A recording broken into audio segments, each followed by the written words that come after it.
Kita beralih ke Risti. Risti, berapa lama sekolah diliburkan dan bagaimana kondisi kesehatan warga di Riau sana?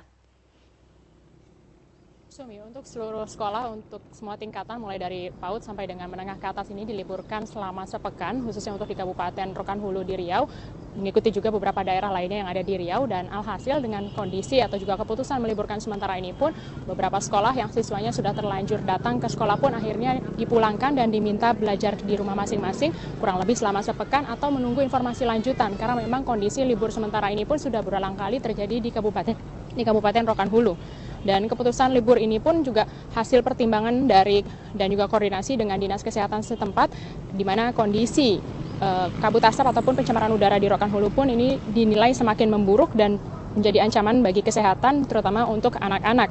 Dan ukurannya pun salah satu jarak pandang semakin berkurang, yakni di bawah 1.000 meter.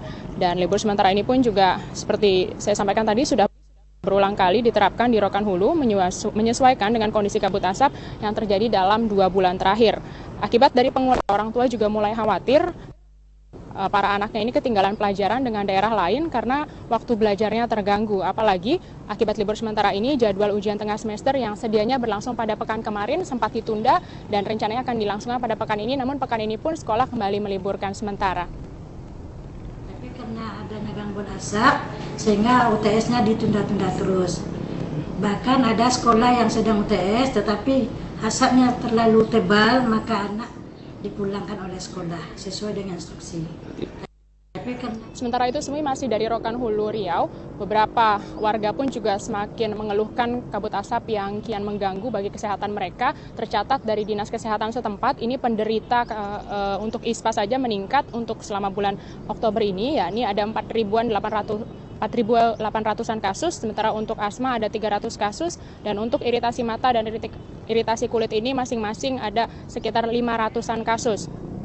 Dan jumlah penderita ISPA ini sebagian pun harus dirujuk ke rumah sakit, dan data ini pun didapat dari laporan 21 puskesmas yang tersebar di 16 kecamatan Rohul yang selama ini disiagakan pelayanannya dan diminta untuk biaya pengobatan dan perawatan bagi masyarakat digratiskan. Sementara itu, peningkatan jumlah penderita ISPA juga mulai dirasakan warga Medan meski lokasinya jauh dari pusat asap ataupun juga sumber api, namun bisa dikatakan dalam 2 bulan terakhir ini Kota Medan terbukti yang kami temukan di salah satu puskesmas, yakni di wilayah Johor. Pada awal Oktober saja sudah ada 40 orang yang berobat ke puskesmas ini, padahal biasanya tidak sampai 10 orang yang mengalami gangguan pernapasan di puskesmas tersebut.